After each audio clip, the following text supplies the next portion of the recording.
Chapter 10. The Lobster Quadrille. The Mock Turtle sighed deeply and drew the back of one flapper across his eyes. He looked at Alice and tried to speak, but for a minute or two sobs choked his voice. "Same as if he had a bone in his throat," said the Griffin, and it set to work shaking him and punching him in the back. At last the Mock Turtle recovered his voice, and, with tears running down his cheeks, he went on again. "You may not have lived much under the sea, I haven't," said Alice, "and perhaps you were never even introduced to a lobster." Alice began to say "I once tasted," but checked herself hastily, and said "No, never, so you can have no idea what a delightful thing a lobster quadrille is." "No, indeed," said Alice. "What sort of a dance is it?" "Why," said the Griffin, "you first form into a line along the seashore." "Two lines!" cried the Mock Turtle. "Seals, turtles, salmon, and so on, then, when move cleared all the jellyfish out of the way." "That generally takes some time," interrupted the Griffin. "You advance twice, each with a lobster as a partner," cried the Griffin. "Of course," the Mock Turtle said, "advance twice, set to partners, change lobsters, and retire in same order," continued the Griffin. "Then, you know," the Mock Turtle went on, "you throw the lobsters," shouted the Griffin, with a bound into the air. "As far out to sea as you can. Swim after them," screamed the Griffin. "Turn a somersault in the sea," cried the Mock Turtle, capering wildly about. "Change lobsters again," yelled the Griffin at the top of its voice. "Back to land again, and that's all the first figure," said the Mock Turtle, suddenly dropping his voice. And the two creatures, who had been jumping about like mad things all this time, sat down again very sadly and quietly, and looked at Alice. "It must be a very pretty dance," said Alice timidly. "Would you like to see a little of it?" said the Mock Turtle. "Very much indeed," said Alice. "Come, let's try the first figure," said the Mock Turtle to the Griffin. "We can do without lobsters, you know." "Which shall sing?" "Oh, you sing," said the Griffin. "I've forgotten the words." So they began solemnly dancing round and round Alice, every now and then treading on her toes when they passed too close, and waving their forepaws to mark the time, while the Mock Turtle sang this, very slowly and sadly: "Will you walk a little faster?" said a whiting to a snail. "There's a porpoise close behind us, and he's treading on my tail. See how eagerly the lobsters and the turtles all advance. They are waiting on the shingle. Will you come and join the dance? Will you, won't you, will you, won't you, will you join the dance?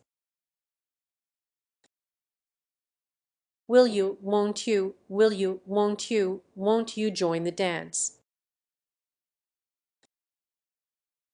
You can really have no notion how delightful it will be when they take us up and throw us, with the lobsters, out to sea.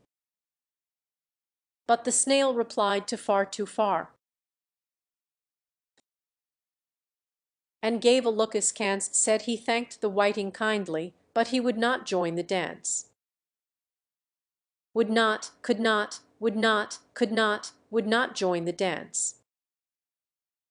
Would not, could not, would not, could not join the dance. What matters it how far we go, his scaly friend replied. There is another shore, you know, upon the other side. The further off from England the nearer is to France, then turn not pale, beloved snail, but come and join the dance. Will you, won't you, will you, won't you, will you join the dance? Will you, won't you, will you, won't you join the dance? Thank you, it's a very interesting dance to watch, said Alice, feeling very glad that it was over at last, and I do so like that curious song about the whiting. Oh, as to the whiting, said the Mock Turtle, you've seen them, of course. Yes, said Alice, I've often seen them at Din. She checked herself hastily. I don't know where Din may be, said the Mock Turtle, but if you've seen them so often, of course you know what they're like. I believe so, Alice replied thoughtfully. They have their tails in their mouths, and they're all over crumbs. You are wrong about the crumbs, said the Mock Turtle. Crumbs would all wash off in the sea. But they have their tails in their mouths.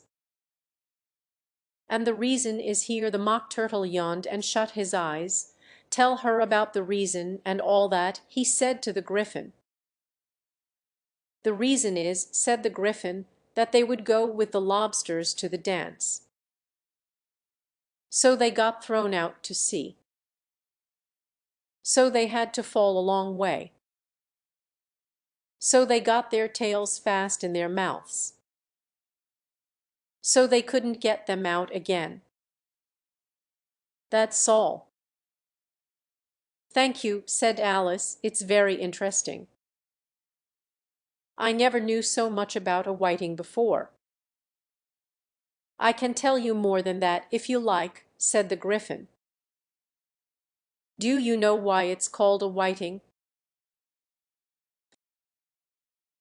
I never thought about it, said Alice. Why?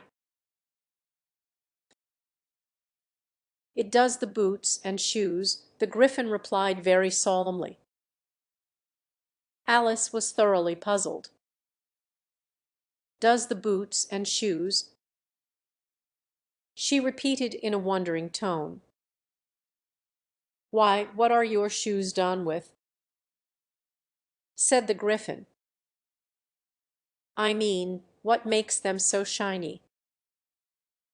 Alice looked down at them and considered a little before she gave her answer. They're done with blacking, I believe. Boots and shoes under the sea, the Gryphon went on in a deep voice, are done with a whiting.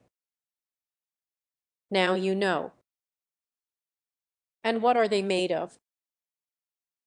Alice asked in a tone of great curiosity. Soles and eels, of course, the Gryphon replied rather impatiently. Any shrimp could have told you that. If I'd been the whiting, said Alice, whose thoughts were still running on the song, I'd have said to the porpoise, keep back, please, we don't want you with us. They were obliged to have him with them. The Mock Turtle said, no wise fish would go anywhere without a porpoise. Wouldn't it really? Said Alice in a tone of great surprise. Of course not, said the Mock Turtle. Why, if a fish came to me and told me he was going a journey, I should say, with what porpoise? Don't you mean purpose? Said Alice. I mean what I say, the Mock Turtle replied in an offended tone. And the Gryphon added, come, let's hear some of your adventures. I could tell you my adventures beginning from this morning, said Alice a little timidly, But it's no use going back to yesterday, because I was a different person then." "Explain all that," said the Mock Turtle. "No, no. The adventures first," said the Gryphon in an impatient tone. "Explanations take such a dreadful time." So Alice began telling them her adventures from the time when she first saw the White Rabbit. She was a little nervous about it just at first. The two creatures got so close to her, one on each side, and opened their eyes and mouths so very wide, but she gained courage as she went on. Her listeners were perfectly quiet till she got to the part about her repeating "You are old, Father William" to the caterpillar, and the words all coming different, and then the Mock Turtle drew a long breath, and said, "That's very curious." "It's all about as curious as it can be," said the Gryphon. "It all came different." The Mock Turtle repeated thoughtfully. "I should like to hear her try and repeat something now." "Tell her to begin." He looked at the Gryphon as if he thought it had some kind of authority over Alice. "Stand up and repeat, 'Tis the voice of the sluggard,'" said the Gryphon. "How the creatures order one about, and make one repeat lessons," thought Alice. "I might as well be at school at once." However, she got up, and began to repeat it, but her head was so full of the Lobster Quadrille that she hardly knew what she was saying, and the words came very queer indeed. "'Tis the voice of the lobster. I heard him declare, 'You have baked me too brown, I must sugar my hair.' As a duck with its eyelids, so he with his nose trims his belt and his buttons, and turns out his toes." Later editions continued as follows: "When the sands are all dry, he is gay as a lark, and will talk in contemptuous tones of the shark. But, when the tide rises and sharks are around, his voice has a timid and tremulous sound." "That's different from what I used to say when I was a child," said the Gryphon. "Well, I never heard it before," said the Mock Turtle. "But it sounds uncommon nonsense." Alice said nothing. She had sat down with her face in her hands, wondering if anything would ever happen in a natural way again. "I should like to have it explained," said the Mock Turtle. "She can't explain it," said the Gryphon hastily. "Go on with the next verse." "But about his toes?" The Mock Turtle persisted. "How could he turn them out with his nose, you know?" "It's the first position in dancing," Alice said, but was dreadfully puzzled by the whole thing, and longed to change the subject. "Go on with the next verse," the Gryphon repeated impatiently. "It begins, 'I passed by his garden.'"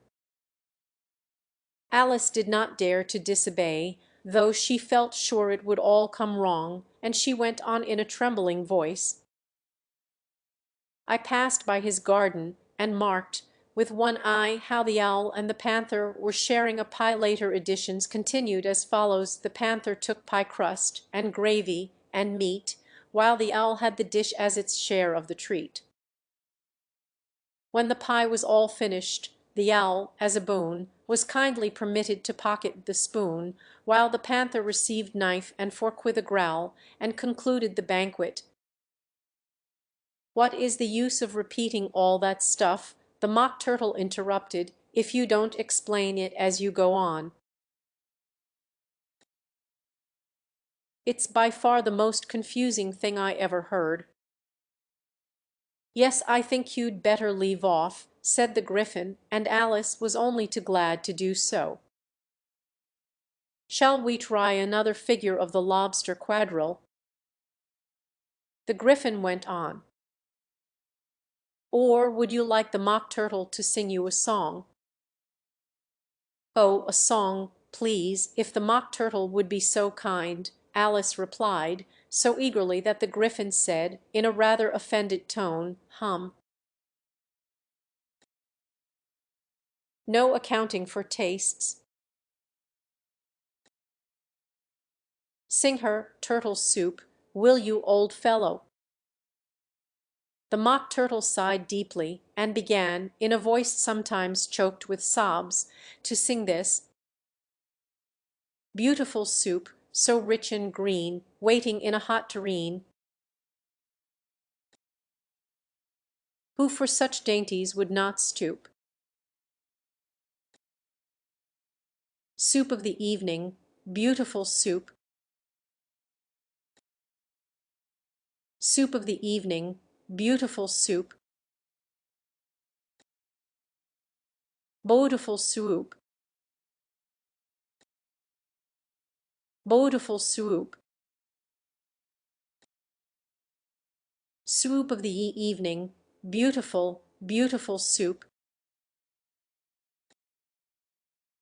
Beautiful soup. Who cares for fish, game, or any other dish? Who would not give all else for to penny worth only of beautiful soup? Penny worth only of beautiful soup. Beautiful soup. Beautiful soup.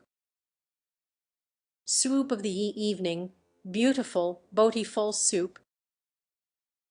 Chorus again, cried the Gryphon, and the Mock Turtle had just begun to repeat it when a cry of the trial's beginning was heard in the distance.